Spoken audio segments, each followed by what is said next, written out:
زواج الإعلامية مقدمة قناة الرشيد سجاء الدليمي من المخرج فهد الخالد بحضور الإعلامي عمر محمد.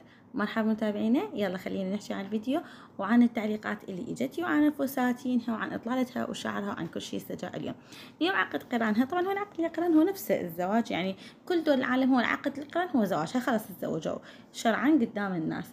حضور فنانين بالحفلة، هاي حفلتها اليوم. لبست فستانين وهاي بكل ورد اللي جابه العريس. قالوا انه فساتينها اثنيناتهم مقاربات، هاي تعليقات الناس، وانه الشعر كل مرة نفس اللوك بالشعر، حتى بمناسبات البقية هي تسوي. بالعكس انا ما اشوفها تسوي شعرها هيجي، دائما هي تخليه مفتوح وسايب، يعني ليس على قولتهم. فهالمرة لا كلش حلو انه باف شوية وبعدين انه مفتوح، يعني نص رفعة. والمكياج من اريدو، والفساتين اريدو، والشعر همينة اريدو. شو رأيكم اطلالتها، عجبتكم او لا؟